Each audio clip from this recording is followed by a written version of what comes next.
Go! I don't know.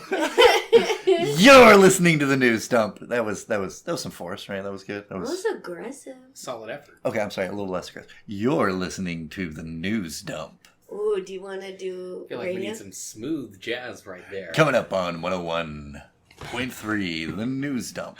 You're listening to the news dump. I am Patrick. The other voices you hear will introduce themselves. I'm Rochelle Cody, and we are composting the bullshit here. And I have invited my roommate, my cat co-parent, the person who headbutted me in the nose last night, the one and only Corey Taylor-Cedarlear. That's my name. I know it's long, so don't wear it out, because your tongue will get tired. We figured we'd bring him along for an episode because he's usually like awkwardly in the other room, either doing D&D because he's cool, or just doing laundry and interrupting us. What a thing to say, doing D&D because he's cool. How times have changed. Amen. He's fresh, he's hip, it's on the YouTubes. Speaking of on the YouTubes, what are we talking about today? Oh, okay. See, I don't even want to talk about it. I'm already mad. I'm already mad, Patrick. We're talking about the fakest of the fake, the detrimentalist of the detrimental, cryptocurrency, and we're trying to come at this, but we want to be neutral as possible. In describing what it is. Rochelle and I have been playing with this for a minute now. What do you know about what cryptocurrency is, Mr. Corey? Bunch of words. And he won't take my name when we get married. So my very basic layman's understanding of cryptocurrency is it is a new representation of currency that circumvents a lot of the physical, tangible money that we have as representation for currency now. It is more or less an attempt to replace the gold standard in a modern era, but I could be incredibly wrong. I'm going to stop you right there. I'm going to stop you right there. I'm going to stop you right there. Sorry, Patrick. No, I think he's talking about a lot of the concepts. There just might be a little jumbled. Yeah, and that's fine. That's not too. I didn't get it either. When did we go off the gold standard? We went off the gold standard a while ago. I know. I want to say it was the 70s. Yeah, no, I feel like it was 2000s, but like it is correct in that it's trying to replace the standard of physical currency, right? Replace some of the restrictions. The specifically one of the things they're trying to get around is that money is government controlled or regulated. So, when the U.S. dollar was removed from the gold standard in 1977, a lot of leading economists and bankers were nervous. Because what we have now, and again, I've explained before, economics not my strong suit. What we use now is something called the fiat currency. We just all agree the money exists, and our governments regulate its manufacture and distribution. The banks do too, obviously nominally, and that's a very high school, I think, understanding and explanation of it. Right. So, yeah, I wanted to here's some steps on looking at it. What inherently has more value, a $50 bill or a banana? The banana, because you can actually eat it. However, because we've all agreed that $50 could get you X amount of bananas, it's worth that much if we all agree upon it. So that's currency base level. It is a representation for purchasing power. It's a universal translator for goods, is how I think of it. Goods and services. Yeah. When we went off the gold standard, it's almost like it's connected to the US's economic strength and purchasing power. The weird definition I got: when the demand for the treasure is high, the value of the US dollar rises. The third, another way is through foreign exchange reserves. And that's the amount of dollars held in other governments. We all agree the money exists, so it exists. We all agree the money exists, and so it's especially funny because the way we denote the value of the dollar is also fake. Value inherently arbitrarily discerning a monetary value for what is a unit and how it can apply to different goods and services based on everybody being the same. It's obviously fake. So where cryptocurrency comes in is that it is taking that and making it so you have to have a computer solve these very difficult math equations to mine this currency that is on blockchain. See, this is where... So to clarify, in normal terms of money, I give you $50 because $50 is worth $50, and I get $50 worth of goods and services.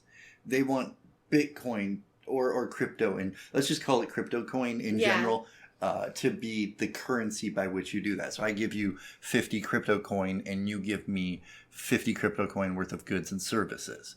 Now, normally that's reinforced by the idea of there are other goods and services balancing that out. But instead, what crypto is trying to do is say, this ledger that proves that transaction happened is the transaction. A little bit. Like, that's not exactly what it is, but that's very close. And then you add that to another line of transactions to verify it. And each of those kind of backs up the previous verification of a transaction. So it's based on like trust on trust on trust to a certain degree. And part of the way it's manufactured is the equations, the encryption is so complex that the effort to unencrypt it will be negated by the time you get done unencrypting it. So it's the way I've been kind of thinking of it is it's like you're picking a lock if you want to hack this thing. But as you're picking the lock is changing itself, and it's doing so in real time. So once you've picked the lock up to the point you knew, more lock exists. It's got more tumblers. Yeah, and so that's how it's secured and reinforced is that it's double checking its work against itself constantly. Right. And by what they're selling is access to this information and the ability to have these transactions. Okay. And I'm not the part I've been very unclear on, and I've tried to. We were joking earlier before you came in, but like the people who have explained it to me best were strip club patrons, right? Because they're gonna be into it, and really the one part they could never explain to me is where is this coming from? Yeah. Right. So it's kind of it's validity through history and through recorded history. It's a there was a Big Bang. We don't know what the Big Bang what caused the Big Bang, but everything after the Big Bang exists, and we know it exists. So therefore, it must be true. Yes, and part of what does reinforce the currency is that people are doing the work to do the encryption. So there's this labor being done to create the encryption, to create the product, which is what's being traded. I did like cursory Googling just to try to get definitions. And like the definition I got for fucking blockchain was that like it basically is like a peer-to-peer service for creating and transmitting currency. So it's like all y'all gotta be online, or like all your servers have to be on. And what that is that normally governments keep track of the ledger of transactions. But and it's decentralized. The one thing that is radical about cryptocurrency is that it's open source. Mm-hmm. Anybody who wants to be involved can be involved. And so it's not regulated by anything but the people regulating it. Which is also like trying to keep it neutral here, but also how a lot of scams can happen. Right. As you can decide, like, oh, our stock fell. Well, too bad about your $10,000 that you invested. That's mine now. Like right. it's and again, I hope that doesn't sound too unneutral in our kind of neutral opener. So I'm gonna try and step this again. So we have the banana. Well, then we have the gold that we use to buy the banana. Okay, well, it's hard to carry around gold. So you put the gold in the bank, and then you have paper that says you have the gold, and then you use that to buy the banana. Okay, well, now we don't have the gold anymore. So now the cost of the price of the currency is dependent on the strength of the economy that currency is tied to. So basically, you were backed by your nation's GDP. Approximately. Right. If I'm trying to at least extrapolate this out in a way that doesn't sound like I think we all got lost earlier. And I don't know if we did, but I was lost. Because this is so fucking confusing.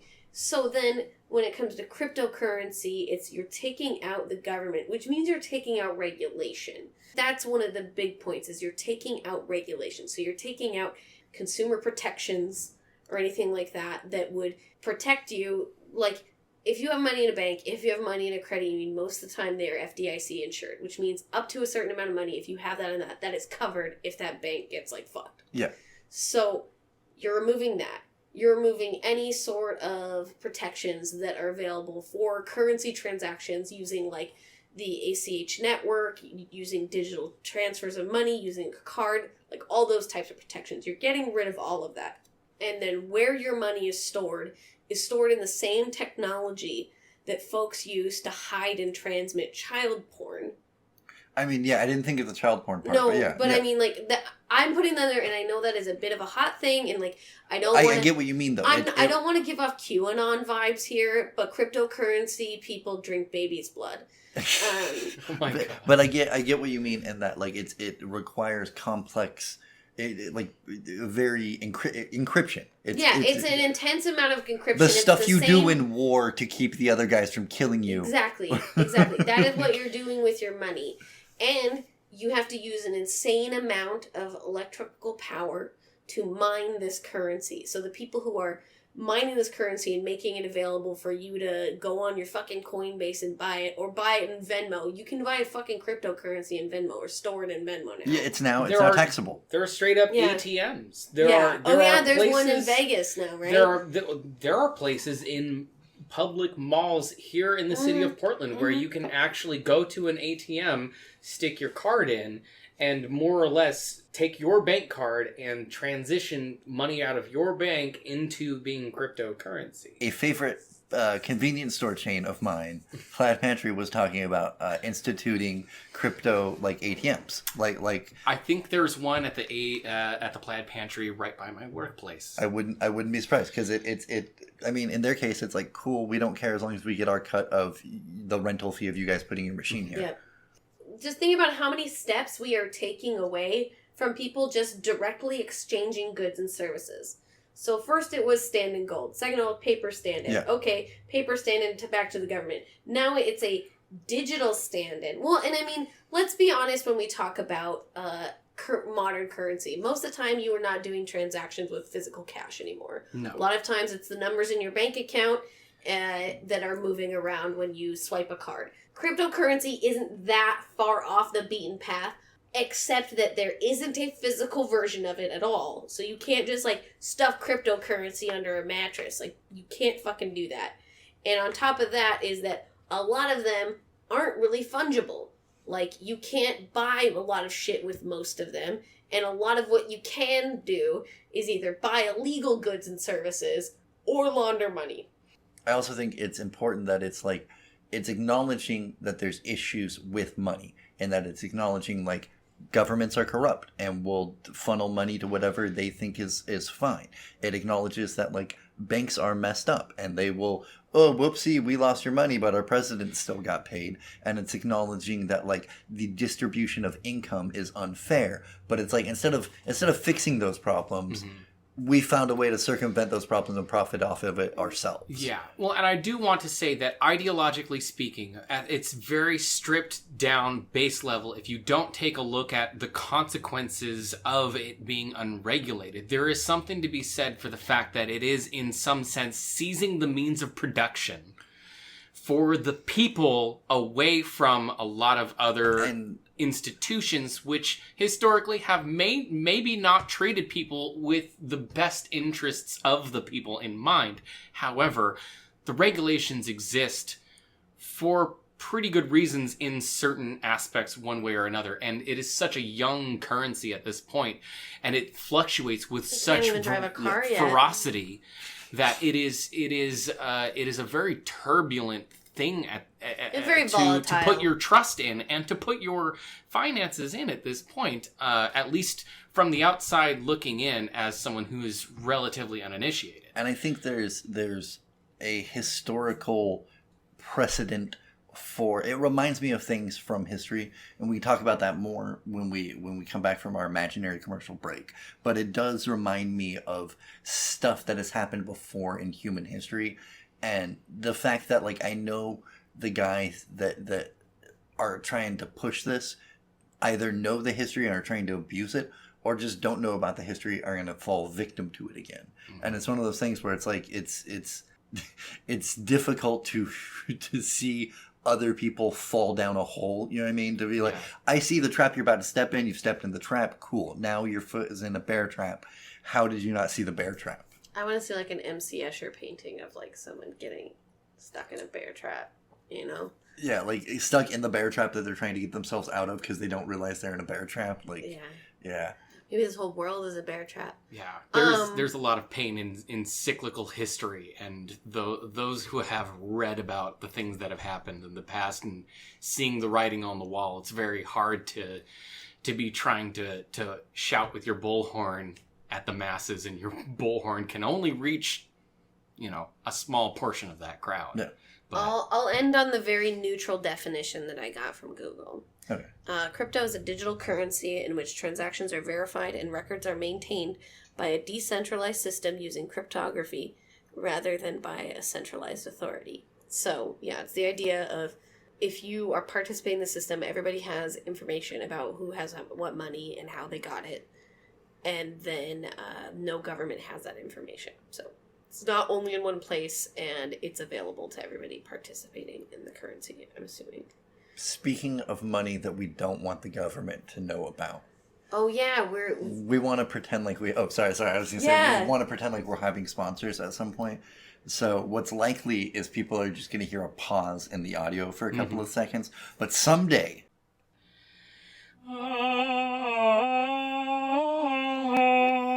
Ladies and gentlemen, if you're into cryptocurrency and you want to find a way to engage in an economy that is outside of government regulation, but you want to do it in a more Christ-like way, then have I got the thing for you. And it's something that's called Christ Coin. While you're sitting in the pews and they're passing that bowl around, and you reach into your wallet and realize, I don't have any cash on me. That's okay, because with Christ Coin, you can pay your tithes to the church digitally. It's a completely Christian, wholesome cryptocurrency. And you can tell by the symbol that's printed on each and every digital coin minted by our blessed servers that have been sprinkled with holy water by an ordained priest. If you sign up today and you say your prayers, I guarantee with the Lord and your help, I can get a private jet.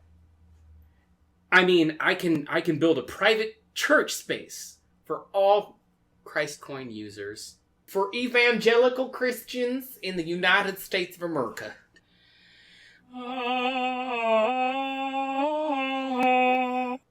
And we're back. Hope you enjoyed our lovely sponsor. We don't know which one you got yet. Yeah, I'll randomize it. I'll surprise myself. I read 3 articles. One of them I think got blasted out by one of the videos Patrick showed me about crypto. But one of the articles I read was about how there's likely going to be an inclusion of taxing on cryptocurrency as well as NFTs with the new infrastructure bill, which would not only target the folks who were buying and selling cryptocurrency, it would also target the people who are mining it as well.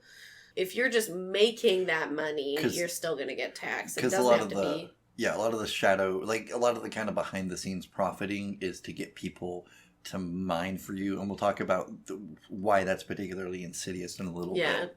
A lot of it is having people do the mining. You get all the profit from it and you give them their cut, which is never going to be a fair percentage. You know what I mean? Cut so much? Yeah, just... And this is HR 3684, and it's specifically, it's not just cryptocurrency, it's also NFTs, which we didn't talk about yet, but basically it's an even faker version of cryptocurrency. It feels like almost. Or like it's not the same thing, but it's like it's just as fake as everything else we've been dealing with. Corey seemed to have It's an even more scarce. It is a manufactured scarcity whereupon I suppose artists will create images that are entirely unique, but still representative of their, I guess, brand, for lack of a better way of putting it. Oeuvre, or whatever that word is. Yeah, so like there's a pretty popular one right now where it's an image of like an ape. And this ape in different images will, like, one it's smoking a cigar, one it's wearing a certain kind of hat, one it's got cash dollar signs for eyes, etc., etc. Don't we all? Due to the fact that each of these images has a unique change to it, it increases the value of it because of its uniqueness. So instead of it being a coin that is mined out like cryptocurrency, it is an artwork that is created by someone, and due to the fact that it is a unique design in and of itself, it has inherently more value, being that there is only that one, and the buying and selling of it is more or less a transferring of the receipt of ownership for that image itself, is my understanding. It's like a receipt for, it's like a deed to a thing. Or a title. Yeah, you're more or less, the value of that image is transferred in more or less like a title. But it doesn't have to be exclusively tied to a physical artwork. It can be tied to a song. It can be tied to, I'm hearing people say like more esoteric concepts. Like And I mean, it's granted, trading cards. It's trading cards, and it is still such a new concept that I suppose my grasp on it isn't as complete as it maybe could be. It's very interesting to me that a currency medium could be designed around the idea of a digital artwork that lives on the internet, when we have concepts like the Streisand effect that are also in place, where if there is an image on the internet, there is no removing it. There's no real taking ownership of it. Like, you can have a digital receipt that says that you purchased ownership of this image, but that is literally never going to be able to stop other people from just saving that image and keeping it for themselves.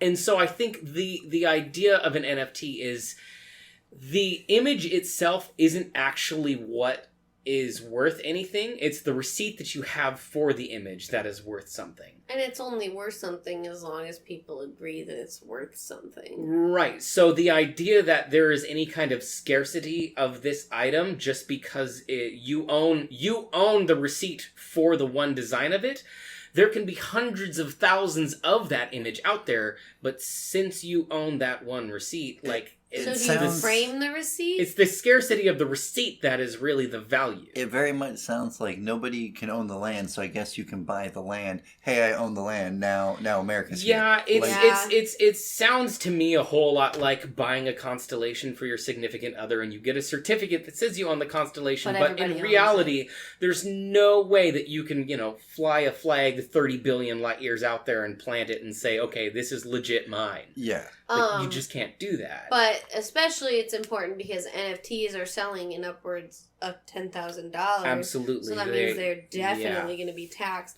So this thing that people have been, cryptocurrency and NFTs that people have been using for money laundering, are now going to have to pay taxes on that money. Which is very much and it's going to be tracked more. Yeah, which is very much an attack on the new rich, I think. And part of it is like, part of the problem I have with this style of dude is like specifically from recyclables kind of historical hot take. Paul Revere, those kind of guys were low-key like smugglers and money launderers of their own sort. And part of the reason they started a war, what was really just a civil war with England at the start, was because they didn't want their profits cut into, because they had found a new way to systemize their money and their economy, and they didn't want it being their labor being offsourced, like the profits of it, to the English Empire. And so, like, it's kind of what's going on. I see I see parallels very, very clearly between what the crypto bro dude culture is. I don't like painting people with a broad brush, but their energy is very similar to me to the energy of the people who were rallying for America in the 1770s because they wanted the economic opportunity, to own people. And you know what I mean? And so it's not any different because like we were saying before, a lot of where the income comes from when you're making the money in crypto at least is having someone do all of that digital work. Somebody sits at a computer and does some stuff so that the encryption happens, but you get a profit off of all of that because part of keeping the thing encrypted is you're spending so much energy to encrypt it that the very act of trying to hack into it takes more energy than is possible. Right. Well, that's, in theory, how things would, in a perfect world for a lot of these folks, work. But unfortunately, what I have been seeing with, at least in particular, a lot of these NFT transactions is that isn't the case due to the fact that it is unregulated and due to the fact that it doesn't have insurance. There are instances where people are selling NFTs that, are claimed to be of a certain amount of value, and then they find out that they've gotten duped. They've either gotten scammed and there's no insurance there because there is no regulation, or they've actually legitimately been hacked because inherently in trading a lot of these things, you have to give a certain amount of your own personal information digitally to the other person on the other side of this transaction. And when they have it, if they're quick and savvy enough, they can take all they want. There was an article I read about a cryptocurrency based on Squid Games, and everybody was warned away from it, right? And a lot of people... it was clear it was non-fungible. Yeah. And fungible means you cannot use it to buy other stuff. Like, it has no cash value. It has no cash value. Okay. It only has value in that you have the currency. So these artists made this currency.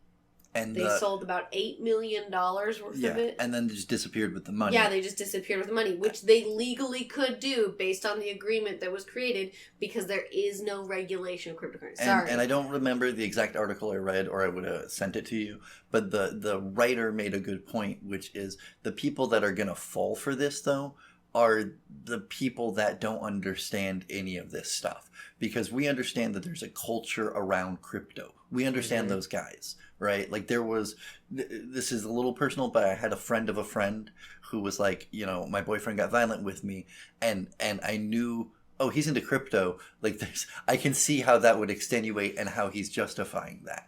And it's... We're not saying that everybody who's into crypto beats their partners, but there is a pretty heavy correlation.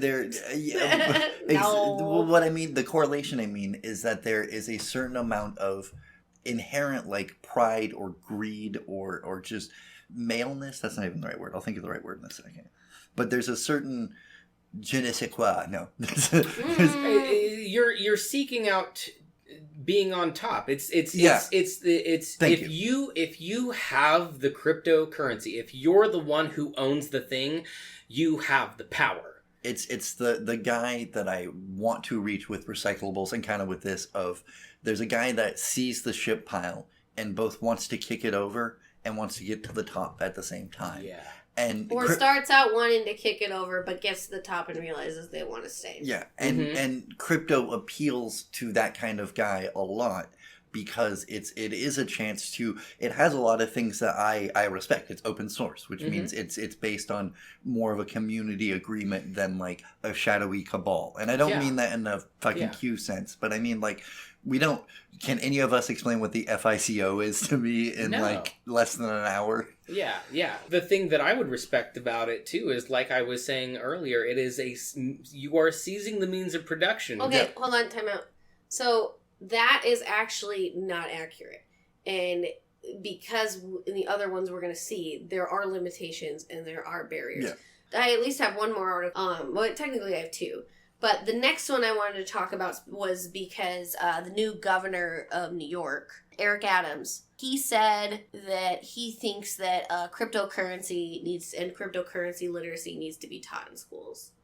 So he thinks that our youth needs to be taught about cryptocurrency and how to use it. He also said that he would be willing to accept his first 3 months payment for being the governor of New York in cryptocurrency. Tell me you only want to be mayor or governor of New York for 3 months without telling me you only want to be governor of New York for 3 months. Well, and I mean, more so, it just reeks of conflict of interest for him to be Didn't couching that I want these kids to learn about this, so I want impressionable youth to buy into this new thing, and I want to, like, show that I have support in it. And that's a big part of crypto, is that influencers talk about the crypto they're a part of, and that can either jack up the price of one or plummet the price of another based on what someone says about it. Elon Musk has already proven that with enough clout, you can make changes to a market. He took the Barbara Streisand effect and was like, I think I can use this equation. I can use it to my advantage. He worked backwards. Yeah. He, at one point, I want to say this was the end of 2019, he made some moves that made it so Tesla stock was devalued enough that he would pay less in taxes for that year than he would have. So he has intentionally deflated stock prices, and specifically has talked about his support for Bitcoin to put more money into it, and then he pulled a bunch of his out once it had made that bump up. He has set a precedent that now other people are following up with. Well, I don't even know if he set a precedent, because I think this whole influencer bullshit with cryptocurrency has been around since Bitcoin was created. 12 years ago? I think so. 10, 11, 12 years ago? Again, I think it's one of those things where you can't underestimate the influence of cocaine on human history. Yeah. Because this sounds like a cocaine plan to me. Like, this sounds like something... Well, yeah. Like, I can think of 5 comedians right now who would have tried to pitch me on cryptocurrency after a bender. Like, I can like, no, bro, we need money that's like the people's money, but it's not it's our money, so we have the money, man. Well, and that's what I was trying to get at earlier, and it's like, regardless of how true it is, it seems that the spirit of cryptocurrency is taking the means of making money and giving it to the people. Even though that's not necessarily how it can be done, it seems that that's the spirit that they're trying to portray it as. It's that illusionary thing that I dislike about neoliberalism in general. Yeah, it's sticking it to the government, we're going to do our own thing. But is why really you can't, because you don't have servers. Which is why it's particularly like insidious to me when a governor does that. Yeah. Because it's part of that thing. Mayor. Or a mayor, my bad. Oh, that's right, mayor. There's this whole issue throughout history with when you delegitimize and when you fight authority from a position of authority without acknowledging that you're authority, that's some serious cognitive dissonance, and it fucks with your society. And that's a little bit of what we're seeing right here, is like people losing such faith in the overall system, but insisting on it still being. I mean, that's just definitively what has happened to the entirety of our society within the last year in almost every respect of... The cognitive dissonance is like coming to bear. We're feeling the impacts of like, oh, these two things can't be real. Like the government can't be corrupt and good. It has to be one or the other. Yeah. Yeah. The last article I read, and it was a Forbes article about it, and all of these will be in the description, so if you folks want to read along at home or whatever. The thing that was interesting at the end, like, it just talked about, like, history of currency, what crypto has looked like, what's been going on with it, how it is making a lot of money right now, da-da-da-da-da. They end it with just a throwaway of, like, yeah, and there's some concerns about how it affects the environment. And I really wanted to get to that to point out that I read 3 different articles. Only one of them mentioned the environmental impact of cryptocurrency and crypto mining. Which isn't and only one of them did it as a fucking throwaway right at the end. Which isn't to say that they're not out there. And the next segment... No, exactly. But you have to look for them. I picked 3 separate sources, and I literally just typed in cryptocurrency and news. And these are the 3 things that I saw. These are like, they're the 3 top ones. I mean, I might have went a little just because, like, but the fact that a good portion of this is not addressing the amount of effort and energy and, like, literal either fossil fuels or renewable energy is required to run these computers, to do these intense equations, to either get that money or bid for the new money or blah, blah, blah. And so the next segment is we're going to be talking specifically about the negative impacts and the defenses that folks are trying to make. Are you tired of paying actual cash to charge your electric vehicle at a charging station? Why would you use real money when you can use electronic money? Tesla coin, coming to you soon because Elon Musk is too bored and has way too much money and time on his hands. All right. Hey, welcome back. This is part 3 of our discussion of cryptocurrency. It's kind of like a Monet. From far back, it looks nice, but once you get up close, it's a big old mess. And that is the only clueless quote we are doing of the night, but it applies. Well, I might also be like, money please. Or, Money, please. Or is that's Parks and Rec. That's Parks and Rec, but still great. Strong clueless energy from that character. What you said, though, is right to the thing that I want to talk about, the environmental impact. And one video is a man, is a representative of the crypto industry in an interview. He's a crypto apologist. Yeah, he really looks like right out of casting. He looked like every douchey Lincoln Douglas debater that I dealt with in high school. Yes. Just so up his own ass and enjoyed making an argument regardless of how he believed. Strong devil's advocate because my dad has the devil's money vibes. Yes. But it's so hot I want to slap him. Definitely like a very attractive man as well. The guy that responds to him is also kind of out of casting because he's like a nerdy British dude talking from his Zoom call with cool infographics. Oh, yeah. And the thing I found interesting is the second video is a response to that. Yeah, we're showing him the face. Yeah. We're showing him the douchey guy, and then where's the handsome guy? Oh, no. Here. Yeah. There. So, scruffy, handsome, but unassuming, doesn't look like he wipes his ass with $100 bills. So the issue is crypto creates a lot of pollution. It's interesting because it doesn't just create pollution, it uses a lot of resources. The cryptocurrency industry is very well aware of it. Mm-hmm. So because not only does it take a lot of energy to run those equations, if you have a big enough server room doing it, it takes a lot of energy to get there, and then you have to use energy to cool it off as well. Because those server rooms get fucking hot. And these are like apartment size, not apartment room, like not the individual apartment, but apartment complex sized buildings filled with computers running programs that are just going over these algorithms over and over again. Like some of the biggest compounds are located in like Siberia because it's so cold that it's the only it's the only place on Earth that it could sustainably exist without catching fire. And so the issue is, like I said, it creates a lot of it requires a lot of energy, which means you're drawn to places where the energy costs are the lowest. Those are some of the most despotic places in the world. Like those are places where people are in poverty conditions, or you go to really corrupt governments, i.e. Siberia, right? Mm-hmm. Where they're like, cool, if you can make our oligarchs a couple of million, we'll bend the rules for you, whatever. So, well, and another thing too is, and this is one of the ones that was an argument in there, was that some dams in a province of China, that they can't move the power to the places near, like, that are close by that need things, like it's too far away. So there's crypto mining operations set up next to there. So the argument is that power would be going to waste otherwise. Look at these wonderful cryptocurrencies using that power to make money. It's power being used just to make profit, right? And it's intentionally using as much power as possible because, like I said, they want to make it cost ineffective to even hack it. So the idea is that if we have an apartment complex size room of computer servers encrypting this, you're going to need 2 of those to even break into it. Yeah, you can't just be some chode on their laptop in a basement. You can't compete. Or chodette. Or but, chodun. I don't know what the gender neutral would be. Chodai. I guess. But chodex.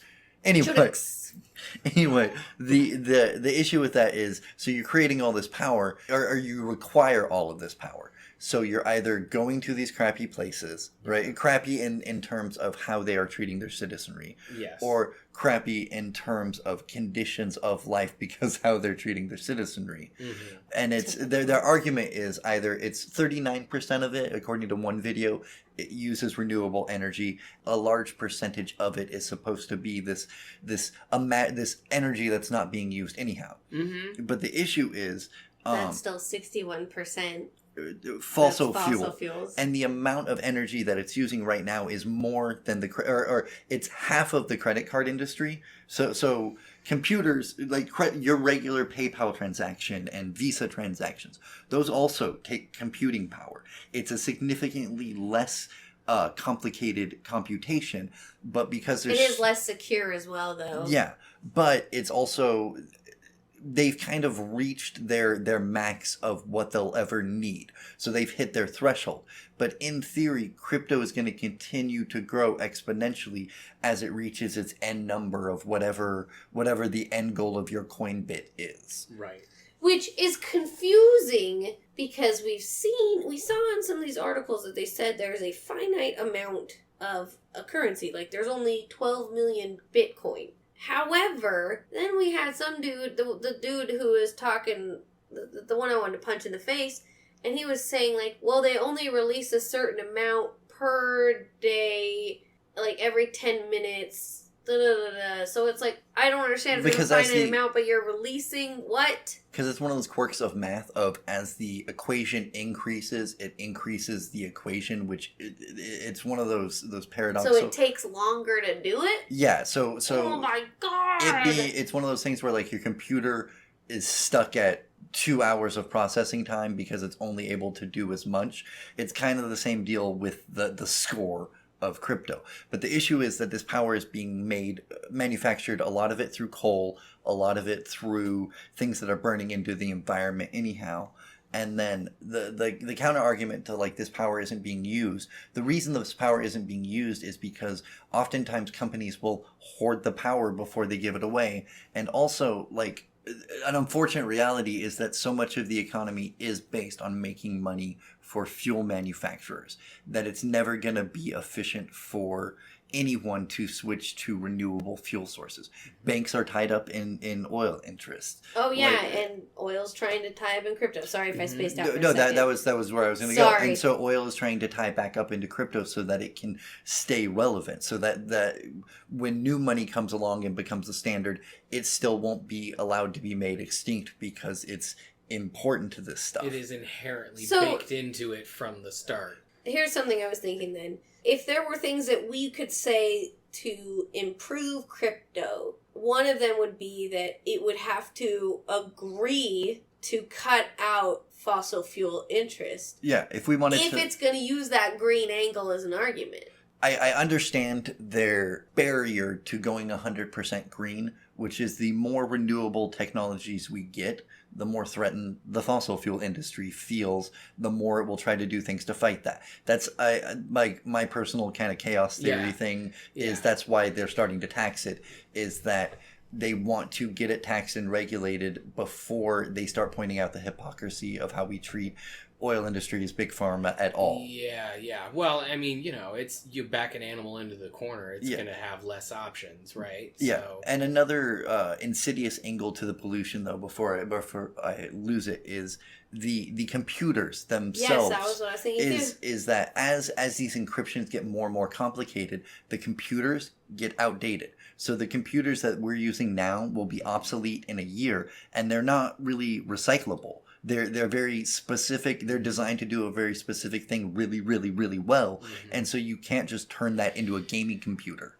Right. Well, and also, like, that brings to mind, I'm sitting here thinking about the fact that there's been a fucking chip shortage for the last, year. And that's partially because of crypto. That is absolutely... So, the vehicle manufacturing, which, quite frankly, I'm okay with that being completely driven to a halt. But the fact of the matter is if we're going to be living in a society that all of our shipping relies on computers, all of our technology, just generally communications relies on computers, all of our aircrafts rely on computers, the more we take away from our ability to manufacture anything that is going to be able to help the way that we exist as it is right now with all of the other infrastructure that we have, the more we take away from that and dedicate to this cryptocurrency, the more we're going to run into situations where we don't have enough for it when we need it. Yeah, we're creating a shortage years and years down the road now of a lot of computer parts. could be going to more important things. Another insidious part of the issue is that the numbers are both so big and so little sometimes that's hard to comprehend, because crypto uses less than 1% of the world's energy output. Yeah, it uses 0.1%. But that's still as much energy output as someplace like Sweden or Norway or Cuba were examples I've heard. Like small nations worth of people's power output, and that's power output that's being created is the part I want to highlight, which I know it's a part of 0.1% of the overall world, Right. but it's being created and used specifically to create currency. So here's a question I have. So say cryptocurrency takes over, right? And all transactions are on cryptocurrency. Every time a currency is transacted in any way, shape, or form, all the blockchains get bigger. So, like, it's going to get exponentially more difficult to track. I think it tracks itself as it goes. I'm not 100% on the it says, the nerd but part it of it. includes the history. So isn't it going to, like, if you have all of the transactions and not just what's just strictly crypto transactions going that way, and it's already taking as much processing power as it is when they're not very fungible. Like, once they are fungible for things and the transaction numbers keep on increasing, That's the concern. Like, because it may replace a certain amount of what's already going on via like PayPal and Visa and the normal credit industry. It may supplant some of that, so like it may leech off because right now my understanding is the credit industry, the figures I saw was that it is roughly double what crypto is now. But crypto is in such the concern. it's such a niche thing right now, and it's already half of the power output. And exactly, there is some validity to the argument that it is leeching power out of the old structure to add to itself, but it's creating it, and that's my big problem with it, is it creates a ton of waste in the energy, the pollution. It siphons a lot of energy, which creates a lot of pollution, and then the technology itself is pollution itself, and then the people that advocate for it don't care because, hey, I'm making my profit. One of the pitches that crypto is making, oil rigs off the ocean do explosions sometimes, and that's a huge output of energy, and they want to find a way to harness that to power crypto, and it's like, great, but you're just finding an excuse to frack more and profit off of it. Yep. Yeah. It's this fuck thing. You got mine. Yeah. So I wanted to talk about, like, it's not necessarily an environmental impact, but so I worked for an online bank for about a year and a half, give or take, and a good portion of that was during the pandemic. And during the pandemic, there was a huge increase in unemployment fraud, just astronomical. And a lot of it was people who didn't even know that's what was happening on the account, or they thought it was legally their unemployment. A lot of that happening. Well, a lot of these people were doing cryptocurrency transactions with that money because the person who helped them set it up, that was the way they got money back, was having that person deposit it into crypto. Yeah. Shit like that. So I saw it being used as a way to launder and swindle money from vulnerable people. I think, like, on top of all of the environmental things, it's still just so harmful to the people that are losing their money in this situation. Just like all scams, yeah. It's super fucking it's the scammy. Thing. It's the same thing. It goes back to the thing Corey was watching that we were wanting to get to, which is like, it's the return of the Nigerian prince scheme. It seems it is a back door for a lot of those people to come back, and it's a lot of admission that there are problems with the system, that it's messed up, that a bunch of people keep inheriting the same money over and over again, and enslaving people to varying degrees of enforcement, and using that as a system. It's looking at that and being like, man, that's terrible. You know what we need? To be in charge of that. To do it our way. And it's insane how we're at a point where they're so comfortable in doing it that they're straight up showing proof. They're showing actual proof of the fact that they're doing this online, and they're not being held accountable for it. There are transactions that are happening where a massive amount of money moves from one place to another incredibly quickly. And because, at least before this most recent bill was passed, there was no regulation, nothing could be done about the fact that this was blatant laundering of money that was happening, and they're posting screen caps on Twitter that they're doing it. It's like if hacking in a pyramid scheme had a baby. There's those entrepreneurs, shitty people who are convincing people to do it because if they tell them to buy a currency and they have currency in that, they sell it and make the money. But then there's also the people who just want to fuck the system up and ruin I don't know. I'm losing it. I'm so mad. This is so depressing. The last section is just going to be us talking just what we hate about it, I think, right? That's going to be... Oh my god. You know what, Corey? I really want to start doing a new way of investing. Have you heard any new ones out there? No, I haven't, Rochelle. Do you have any ideas? Oh, well, I was flipping through the USA Today the other day, and there was this one called Puracoin. Puracoin. What? Well, tell me about it. Well, here's the thing. You buy your Puracoin, right? Puracoin. Right? And then you get 5 more people to buy Puracoin. Puracoin. And when they buy that Puracoin, you get extra Puracoin. Puracoin. And then when they get their people to buy more Puracoin, you get more Puracoin. Puracoin. And you know what's the best part? What is the best part, Rochelle? It is not a pyramid scheme.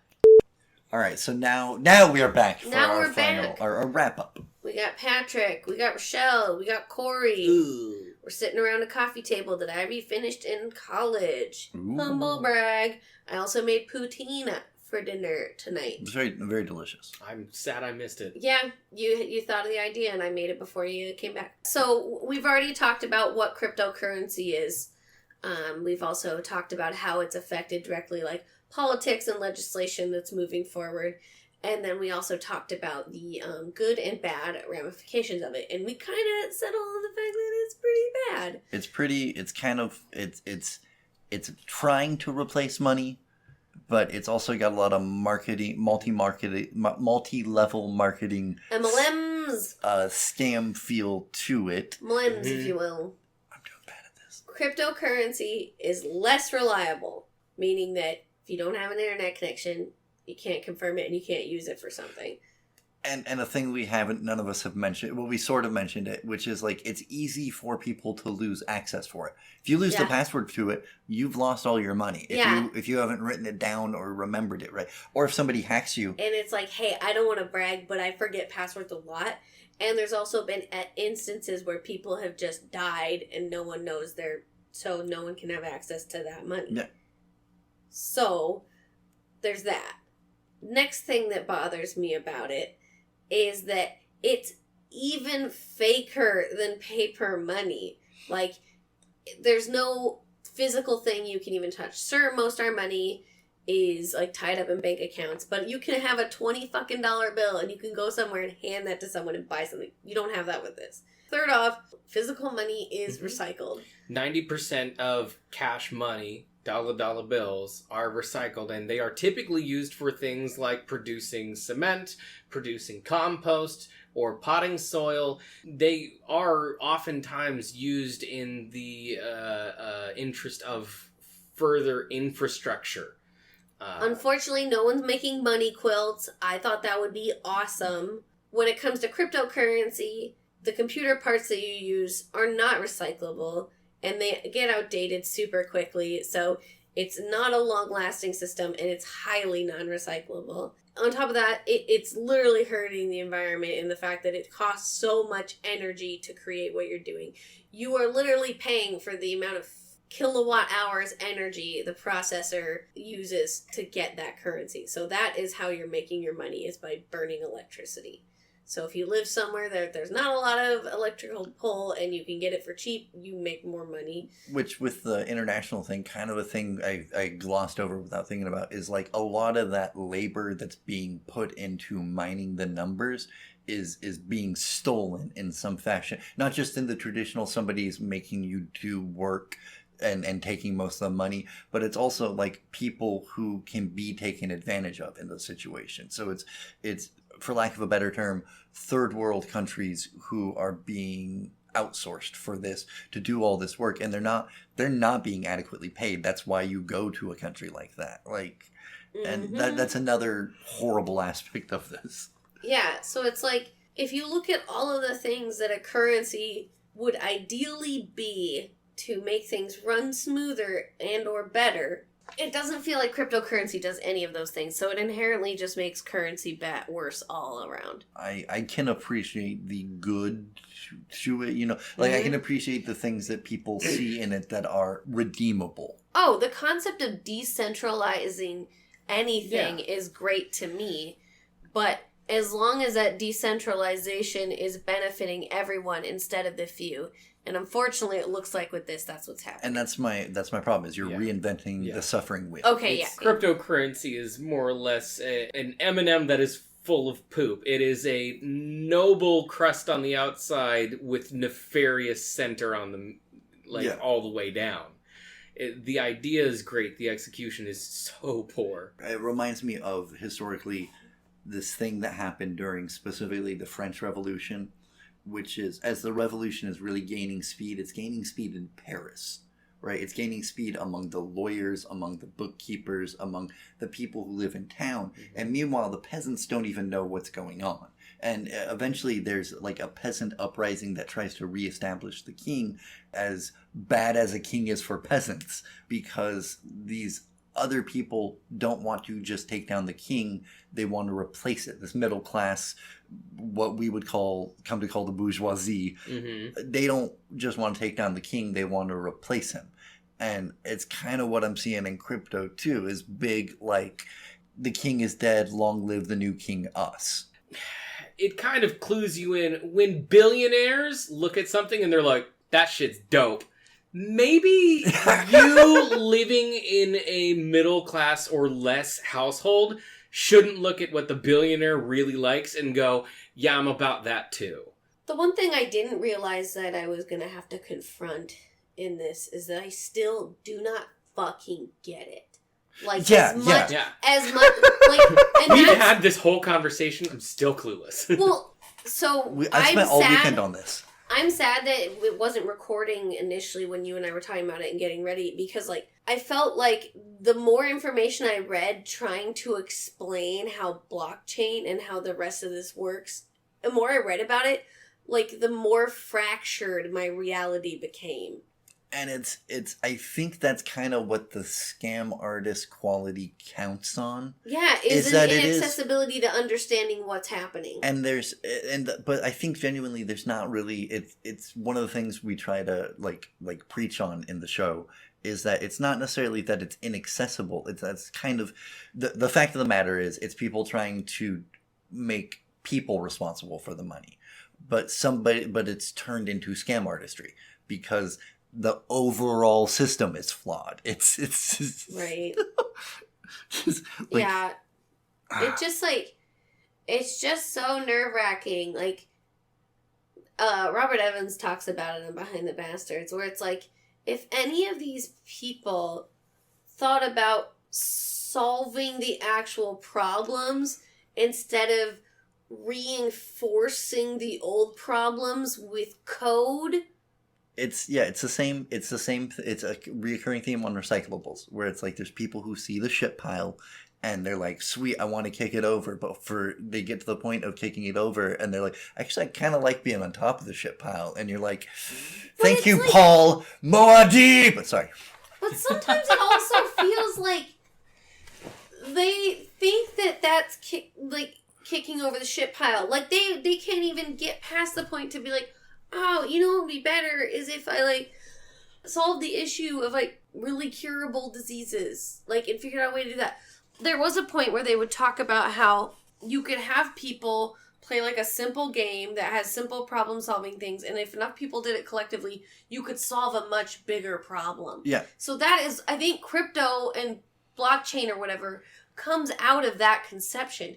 And what's really frustrating is we're using it for things to, like, hide fucking child porn or make douchey bros more money instead of fixing the actual problems. I always I picture. heard so much. I always picture the person listening to this, what they're expected to do. Because I know I listen to podcasts and I'll be like, what the fuck do you want me to do about it? Yeah. Don't buy any cryptocurrency. That's one. Don't buy any cryptocurrency. If you Please? have, more importantly, if you have older relatives that are like, oh, I should be doing this, don't necessarily steer them towards us. I don't know that we'll be their cup of tea.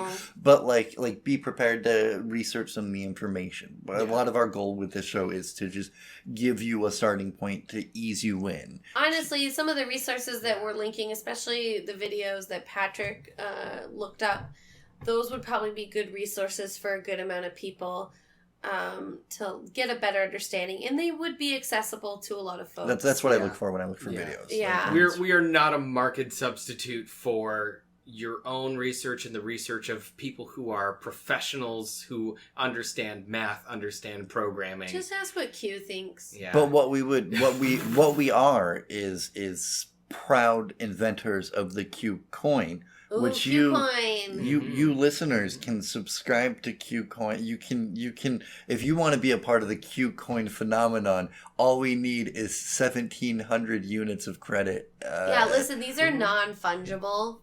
But you'll be in on the ground floor of a future investment. That we will 100% not dump all the profits once made. We will continue to service the coin that you if bought. Equations are done, if they were being done, they would be done on completely renewable energy sources. So you can know that when you give us your money... They don't even take energy. We figured out how to do the computation without electricity. Yeah. This is the best stuff. We use human electricity, the bioelectrical energy of our brains, to do the calculation of how much money do you give us, and we divide it among the three of us. That's actually what the Matrix is. It's not just that they're batteries. They're also, like, they do the computation, too. Oh, yeah. No, You're just making me think of the whole Chernobyl thing where we solved the problem with biorobots. Translation, we sent dudes up there to die. Yeah. Oh, so sad. I think this conversation has really instilled in me a whole lot of confidence, actually, because I think what it has led me to believe is that all of my hours and hours and hours that I have poured into playing video games with inventory management, specifically with systems whereupon I get other goods by trading the goods that I have, I feel like we're just cycling back as an entire society into a point where it's just going to turn back into bartering and trading. And much like in the 1960s where you could travel through Europe with 12 pairs of Levi's jeans and it would be completely funded. I do think in my most optimistic heart of hearts that this kind of thing is a sign, like the fact that people want to hear about this and are intrigued about it is a sign that we're like, man, this is all a messed up system. Government is low-key just extortion. Labor extraction is really all money is. Maybe I don't know that we will figure it out in this generation. Maybe 2 generations down the line. What was that thing you were telling me before? Generational trauma takes about 4 generations. Yeah, it can take up to 4 generations for generational so maybe our great grandkids figure out. Yeah, I mean, hopefully they do. I would just say, in defense of my argument, for your consideration, what is more environmentally friendly than trading back and forth the things that already exist that don't need to be manufactured anymore, don't need factories to create more pollutants? Oh my god, what was the grossest phrase that came out of the guy supporting crypto? Monetary unit from scratch. Muffs? But it's just this isn't a fucking cake. We're gonna go down this rabbit hole again, but it's just it's offensive because it's trying to make it sound like something you made, and it's something you made up. That was the overall hugest issue I have with all these guys is it's made up, and you and I and Corey know it's made up, and my biggest problem is the guys running the scam know it's made up, but they just sell the scam, and our system is designed to reward the scam seller. Nope, you're not selling the knives, you're selling the other people. Be sure and buy Qcoin. The only challenge I have to your assholes all the way down statement is just grifters all the way down. Yeah. Because like that's how I've started to feel about things. Is like, as long as we are not holding grifters accountable and like not rewarding that type of behavior, it's just gonna keep happening. That's a good line to close But on. yeah, Let's hold grifters accountable. Beyond not purchasing cryptocurrency, and like if you're seeing people like talking about it, just kind of ask polite questions. Call people on their lies. Just call them on their lies. Or don't give you. To me, you either call people on the lies or you don't give the lie space in your life. Yeah. Here's so how I will walk would away from your that. crypto conversation, or I will be like, no, cool, it's a scam. Bye. Yeah. Well, and I guess I would phrase it a little differently. If it's someone that you know and care about, really give them time to explain why they value it. Listen to them. Be their friend first, and then have a conversation about it. Because if you come at it like, I'm right, you're wrong, it's not going to work. I'm actually going to include a resource of a YouTuber who has a really good video about how to talk to conspiracy theorists. Because unfortunately, I think cryptocurrency and conspiracy theory pretty close together. If they're like around a big group of people, or it's like a public post, something that like you just want to at least make sure like, hey, I just want to make sure there's a voice here that says that there's a lot of issues with cryptocurrency. Here's some resources that can explain that to you.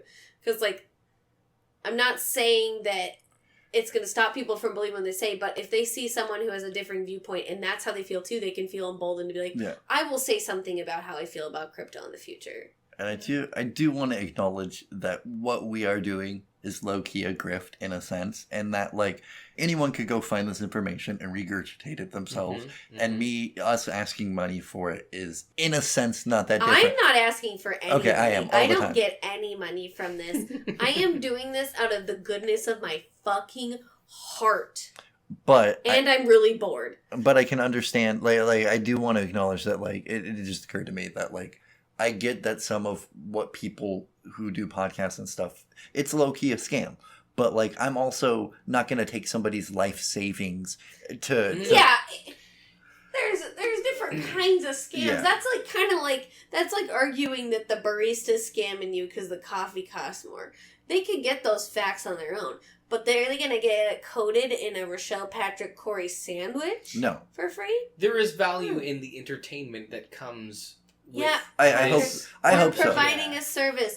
Quit denigrating yourself. It's not like we're making claims at the beginning of our podcast that will make them richer or even that will make them smarter. But if they want to invest in Qcoin. If you want to invest in Qcoin. In CIA. Listen. In Crest. So here's the wildest thing about Qcoin. It is somehow a cryptocurrency. However, there is nothing digital about it. And it's also an NFT that is completely non-fungible. Did that right? Now, you're going to want to cut this part, but if you are one of the listeners of this podcast and you just so happen to know the location and are near enough to it of one of the crypto farms, I would suggest you study up a little bit and do a little bit of research on the movie Fight Club. And I'm not necessarily saying that you perform anything in that movie, but I am saying the ending of that movie is quite poetic. I am...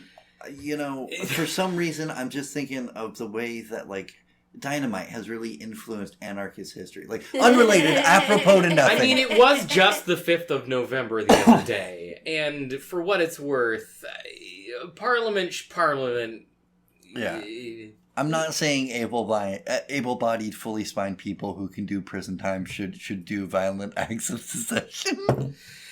I'm saying they shouldn't. Yeah, we're not advocating for violence, but we're also saying cryptocurrency is inherently violent. Okay. We're done. Go ahead. Yes, I would just say don't engage in cryptocurrency. Challenge people who have viewpoints about it that seem to be not helpful. And don't ever believe whatever Corey says. Yeah, and don't forget to like and subscribe. Oh yeah, go to Patrick's Patreon. What is it titled? Recyclables. Just Patreon.com/recyclables. Yeah, and then I am on Instagram at Whore for Poor. And I'm on Mescaline.